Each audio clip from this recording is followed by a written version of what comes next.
Good evening, I'm Mike Marza. As we take a look back at another day and another week of testimony that just began in the trial of Sean Diddy Combs.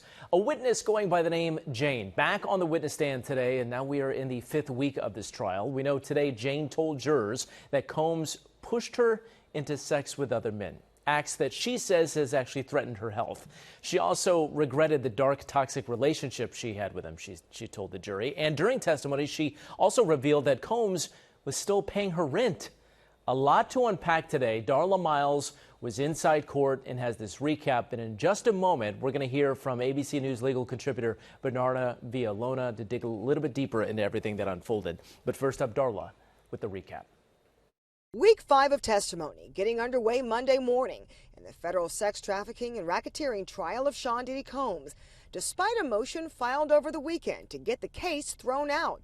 Defense attorneys sending this 6-page letter renewing its motion for a mistrial based on prosecutorial misconduct regarding the testimony of Cassie Ventura that it knew or should have known was materially false. At issue, the testimony of Brianna Bongolan last week telling the court that Combs dangled her over the 17-story balcony at Ventura's Los Angeles apartment. Back in May, Ventura testifying that she actually witnessed the incident, saying, "There was an incident where I was asleep in my room, and when I came out, Sean was holding her and threw her onto the patio furniture." Prosecutors asking, "And what did you see Sean do to Bonna?" "What did I see?" "Yes, what did you see?" Ventura saying, "I saw him bring her back over the railing of the balcony, then throw her onto the patio furniture." But under cross-examination last week, text messages revealing that Ventura had been told about the incident and never saw anything. The court expected to take up the matter Tuesday after prosecutors have had a chance to file their response. You're nuts. So be sad, go crazy, do whatever you want to do. Today, jurors hearing more voice notes like this one introduced last week between Combs and an ex-girlfriend testifying under the name Jane after Ventura filed that explosive November 2023 lawsuit. Jane reading text messages she sent to Combs. One saying, "I'm just so triggered by this. Please stop drugging and using women for your fetish nights. Leave women alone who don't want to do those nights with you. Hire prostitutes." In one call, Combs is overheard saying, "Baby, I'm sorry you feel this way. You know I can't really talk on these phones. It's just some kinky expletive that I thought we both enjoyed." Jane telling the court, "He was trying to warp my reality again, and I was just trying to stay strong. Every time I tried to speak my truth, Sean would just say it wasn't this, it wasn't that. And that I was just so overwhelmed with the evil of everything. It was just this time that was very, very evil and dark." Now, Jane's testimony, again, has concluded for today. She will go under cross-examination tomorrow morning. She did testify that after Cassie Ventura's lawsuit, that in June 2024, she exploded on Sean Combs. She attacked him, that she slammed his head into a desk, a table, but it did not end their relationship. She says he still pays her rent, and he is currently paying for her attorney, but they have not had any real contact since his arrest. All right, thanks to Darla Miles, joined now by ABC News legal contributor Bernarda Villalona. I mean, that right there is wild to hear when you think about all the testimony that she's already given, talking about Jane, that Sean Combs is still paying her rent and paying her attorney fees. Yes. What do you make of that? There were some tremendous bombshell moments today. I think today was a better day for the prosecution than Friday and then Thursday, because there were some surprises that we weren't ready for, that we didn't hear during opening statements. So the jury's hearing for the first time, wait, he's paying your rent, but aside from that, still paying your rent. But aside from that, paying your attorney's fees, and not attorney's fees for her to file a civil lawsuit against Sean Diddy Combs. Instead, the attorney's fees, because when they executed a search warrant at the homes of Sean Combs, HSI, Homeland Security, forgot what's the name of that, what the initials stand for, had gone to her house and left a card there. And she immediately called Sean Combs and let them know that they had gone to her house. So she had an attorney that was provided to her by Sean Combs, got rid of that attorney. Sean Combs provided another attorney, and she still keeps that same attorney to this day while she's testifying. In fact, when she's on the stand, there's attorneys in the courtroom for her. So if you're a juror, how do you place that in this whole twisted tale here? So it looks bad for Sean Combs, because why are you paying for an attorney and she's the victim, and you know that she's the victim, labeled victim in this case. It's more of for you to have control of what her testimony would be, and also for you to know what her testimony is, because I believe that it was just in April that she met with these attorneys. So by her meeting with these attorneys, and Sean Combs' team know what she's going to testify to, but keep a control over her. So it doesn't look good. We heard from Sean Combs on this audio recording today. How did that play with the jury? Many audio recordings. There were a few audio recordings that were played today in front of this jury. And two of the primary audio recordings came after Cassie's lawsuit was filed. And those audio recordings were done without the knowledge of Jane. Jane didn't know she was being recorded. And in one of those audio recordings where Sean Combs is talking to Jane, Sean Combs is trying to tell her, oh, this is just our relationship. This was just some kinky stuff that we got into, right? And you could hear Sean Combs with the Sharpie taking notes. And what's more revealing is that where they found this recording. It was found on KK's cell phone that they executed a search warrant on.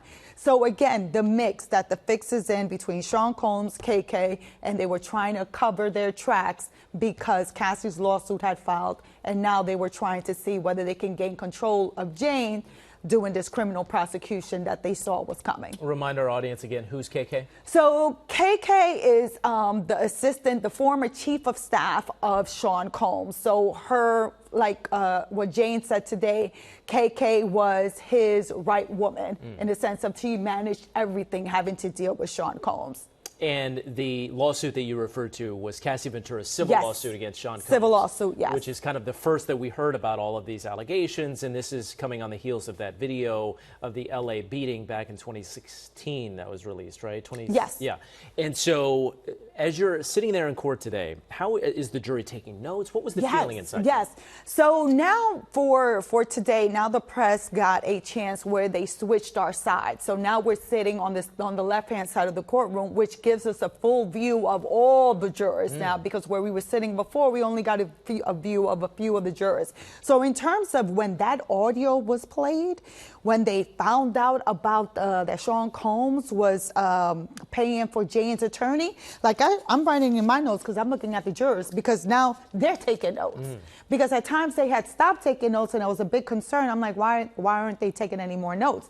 But now when the recording started playing, they were back to taking enormous notes really fast, paying attention, looking at these messages, and looking at Sean Combs to see what he's doing. Because aside from those two audio recordings that Jane didn't know about, also what was played was, remember, Sean Combs' apology video having to deal with the release of that assault that he did on Cassie in Los Angeles.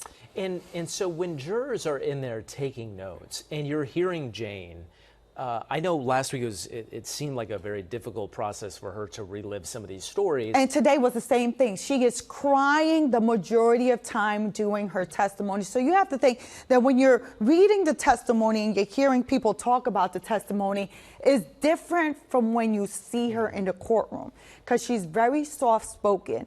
She is looking down at all times, even though the prosecutor is asking her questions, she's not making eye contact. And literally, I feel like she's crying like almost every 15 minutes or so as she's reliving this, because you can clearly see that she is still now trying to grasp what happened to her. That's why after the release of Cassie's lawsuit, when she filed it, was a reflection point at that time for her, that she said 3 pages mirrored exactly what I've been going through with you and what I've been trying to tell you, but you've been gaslighting me this entire time. And so when you heard the audio from Sean Combs, and then I guess did you hear Jane on the audio too? Or, yes. Okay, so then you hear. So what was the tone of those conversations? So Mike, interestingly enough, so we had this conversation that is Jane, is it a performance in this courtroom where she's talking low and she's crying? Not at all, Mike, because those 2 audio recordings, she's speaking in the very same manner. In fact, she's crying on those audio recordings. So now the jury has this comparison of, look, she didn't know she was being recorded, and look how she's talking to Sean Combs. In real time. Oh, Sean Combs is talking to her. Let's just put it like that, because you could tell that he is the main aggressor, the one with the power, the one who's telling her how things should go. And she's talking very low, and she's crying through the conversation. And at one point doing one of those audio recordings when he's trying to tell her, oh no, this is just some kinky thing that we do. This is our relationship. The freak offs, the hotel nights. Yeah, the hotel nights. She's like, no, that's not how I see it, how I interpret it. And Sean Combs is reminding her, like, look, we can't be talking on the phone. This is before there's even a criminal prosecution. So I think what the jury's going to hear from the prosecution during closing arguments is that, look, Sean Combs was trying to clean up shop at this point. Now he's trying to gain a different type of control on Jane because he doesn't want Jane to be out of pocket in the sense of go to the prosecution and spill everything that's happened between the two of them. How important, from an attorney's point of view, how important is it for, in a case where it seems like the defendant is not going to testify, how important is it to hear from the defendant in their own words and in sort of in a snapshot of this case, to hear that audio? So, Mike, this is what puts Sean Combs in a bad position. He's in a bad predicament now because in normal cases, you won't hear anything from the defendant. You won't hear their text messages. You won't hear their audio recordings. You won't hear these voice notes.